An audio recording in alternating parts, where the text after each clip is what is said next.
after November 5th, as a elect, you're saying things are going to get done during that time? I'd like to be able How to about do Iran and Israel? What about that one? Well, that depends. A lot's happening right now. I know We're going it to have is. to see what Right. happens. Okay. That one is a very interesting one. And it's become more interesting because Israel didn't listen to Biden and her and did what they wanted to do. And they put themselves in a pretty strong position. I mean, let's face it. Who would have thought this was going to happen? Everybody was very afraid of Iran. They're less afraid of Iran now. What they did to Hezbollah and Hamas, if you take a look at Nasrallah, they took everybody out. I mean, the pagers there. No, the whole thing with the pagers. Right. It was from the pagers because those were your leaders. I mean, those were the leaders. It was That's like 2,000 straight or to the top. 3,000 And the guy that replaced him, they took him out as well. I mean, that was that because nobody wants that job. And I was like, hey, would you like this job?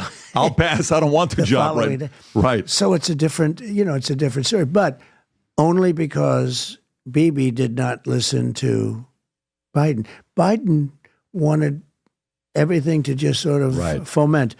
They wouldn't listen to him. Do you think Bibi will listen to you? Which tells you, do I what? Do you think Bibi will listen to you? Yeah. Oh, he'll listen to me 100%. 100%. 100%. Don't forget, I got them more than, and not because this isn't the reason, but I got them Golan Heights. Mm-hmm. They've been trying to get it for as long as they were around.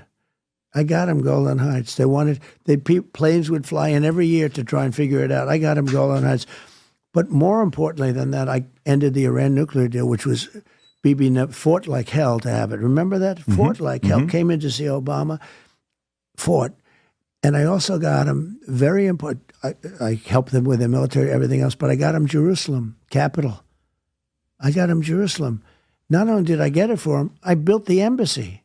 I didn't just say that. I got it built. And I built it for peanuts, too. I didn't spend $2 billion. I built it for... I love what you said the other day when you were doing the new Air Force One from $5.3 billion to $3.7 billion. Hey, who would have paid? They would have paid for that. It's great to have a negotiator. Does that mean you made $1.7 billion, which is insane. You're sitting there and it's like, yeah, Obama, they just cut the check. And I'm like, what are you talking about? An operator would never do that. I have a few minutes. And I want to hit a few questions with you. So you get in. When you work for a new company, you get a job, you go to HR. And then when you work for the company, that's a big company. Let's just say they got 100,000 employees. Let's say you're working for an IBM. Let's say you're working for Boeing. Hundreds of thousands of employees. You're going to kind of find out who the manipulators are. You're going to find out who the power players are. You're going to find out who the E.F. Hutton is. You're going to find out who the guy that get the job done, the guy that even though you replace him, he left, people are still talking to the guy because maybe they want you to fail, so they're still, all this stuff that happens, right? 100%. When you went in, day one, you're a president. How did you decipher between knowing who were really the power players, who were the manipulators, who were the ones that would threaten you behind closed doors? How did you go through that process when you first got in? So my problem was I was in Washington. They say, the fake news said this, but let's assume it's true for a change. 17 times. I was there 17 times. I never stayed over. So I was not a Washington person. I didn't know people in Washington. When you became president? When I became president. Right. In other words, I ran for president. I was only in Washington 17 times. And most of it was I was building a hotel, a beautiful hotel that I sold. It's now the Waldorf Astoria. And I did a great job, sold it, made some money. And it was good. But that was most of the time. I was only there, think of it. Beautiful. I was only there, that's it, right? Yeah. That's a beautiful job in a great location. Maybe I shouldn't have sold it. You are funny. No, I'm looking at it. I'm saying, that is a beautiful property. No, I did a great job with it. My whole family did. Ivanka and Don and everybody and Eric. Eric did a fantastic job. But anyway, I built that. But 17 days? I didn't know that. 17 days total. Never stayed over. Okay, but that's what they say. But it's about right. In other words, I wasn't a Washington person. So all of a sudden, I'm president. I land on Air Force One. You never saw so many motorcycles and cars and everything. Mm-hmm. Military marching. Everybody's marching. I said to my wife, and we're going down Pennsylvania Avenue, and we're in the back of the Beast, the world's longest army tank, right? And we're in the back of the Beast, And I look to the left, and there's the building. And we're going the opposite direction of the roads. You know, the roads are closed. On that day, you could have gone if you're any way you want. So we're going, and I say, look, there's the hotel, and there's the White House. A couple of blocks further is the White House. I say, did you ever see anything so incredible? This is surreal. I have the brand new hotel, and I have the White House, and I'm president. But here's the bad part.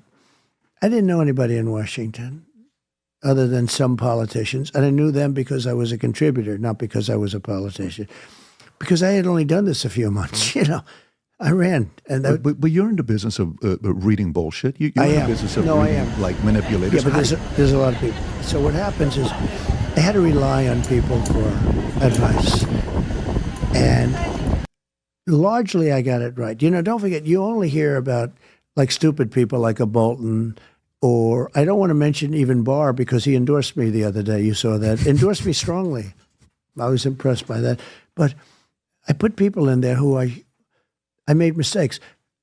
But I got it mostly right. Great trade people. I had great trade. That's not the question I'm asking, if I may. Here's what I'm asking. What I'm asking, I'm not even asking about, hey, why would you hire these guys, the swamp? Yeah. And that question's already been addressed. I'm not interested in that question. The question I'm asking is, you're in a new space. Who were really the powerful people? Was it the director of CIA? Was it FBI? Was it the big pharma? Was it military-industrial complex guys that are General Dynamics?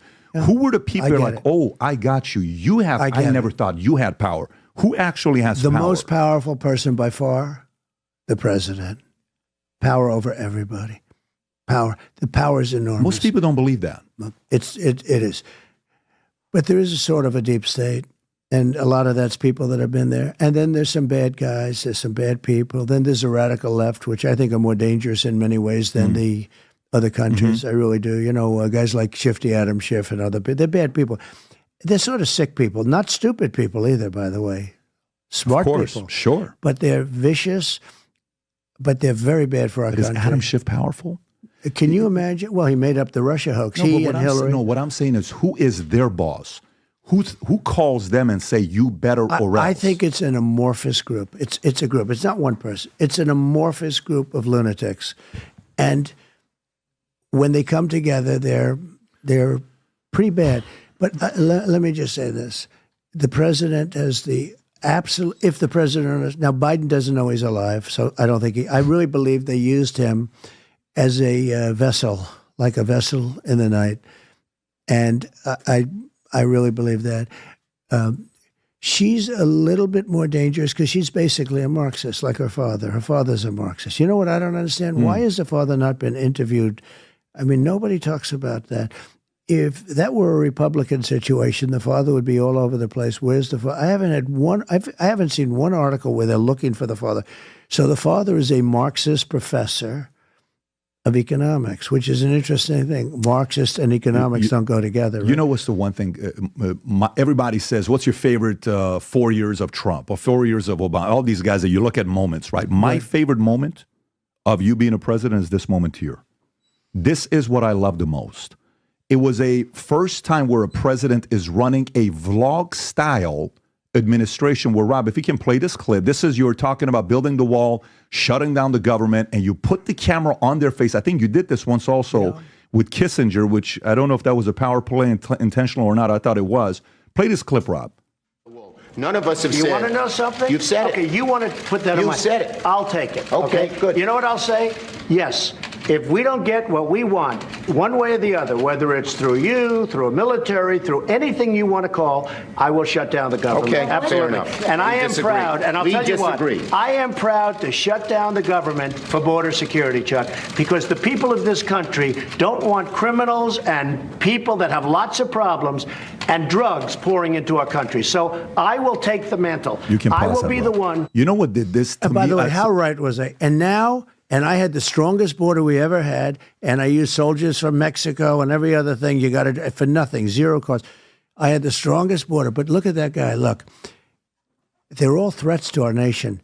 He and his group, after I was gone, opened up the border, and our country has been poisoned, okay? Poisoned. We have killers, we have murderers, we have the drug lords, we have everything. We have terrorists at numbers. Do you know in 2019, a report was done that not one terrorist was allowed in. Now, I think it's probably wrong because it's, I want to take credit for it. It was my year. Have you seen the terrorist stat? Thousands. Rob, pull up the clip with not this one, the other one, Rob, because you like good charts. I think you're going to love this chart. So this is the chart. I don't know if you've seen this or not. So this is the terrorist attacks, deaths, and injuries based on different presidents being there. If you go to 2008 to 2016, that's the Barack Obama era. Look what he did. He produced more terrorist attacks during his era. 16, you get elected. Look what happens.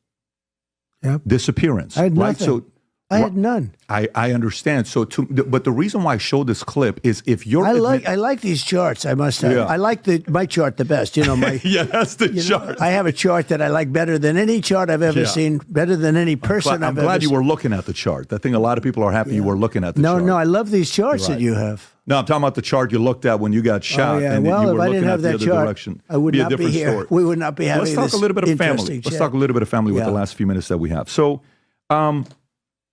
Barron Trump. I spent some time with Barron. He invited me. I came to Mar-a-Lago, sat down. I watched your son I saw you. for an hour and a half, 2 hours. How he was. I think is he March 20th? His birthday's in March. I remember it's March. He had just turned 18.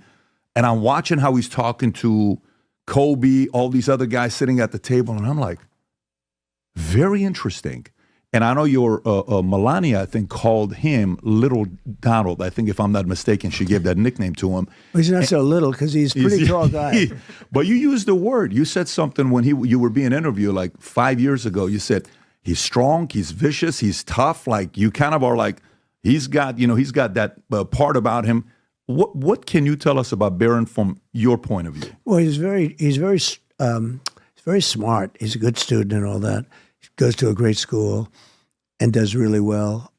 And he's a very nice guy. You see that. Mm-hmm. He's a very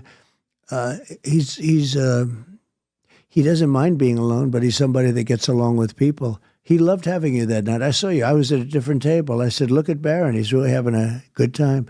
But you're like a psychiatrist for a lot of people. I mean, this interview is now twice as long as it's supposed to be. And we talked about some really amazing things. We talked about Barron, of course. Mm-hmm. I got to say, he said, "Dad, you got to do me one favor. What? You have to say hello to Patrick for me." I mean, it's cute, He's 18 years old, but he's like He's not an average 18-year-old, though. No, he's very smart. He's very... Is he good with the ladies in school? Well, I don't think... I'm not sure. Is he there yet? Or? I'm not sure he's there yet. No, I'm not sure he's I don't think he's had a girlfriend yet. I don't think... Really? Yeah, I don't think so. He's every once in a while... He's a good-looking guy. He's a good-looking guy, yeah. He's got the swagger. He's a good troller. He's funny. He's witty. Last question for you. And I have good kids. I mean, my kids are good. Well, I mean, that's the one thing that your old best friend Hillary Clinton gave you credit of. If you remember that one time, which you said, "What's the credit?" You said she's not she doesn't give up, and she said you've raised great kids.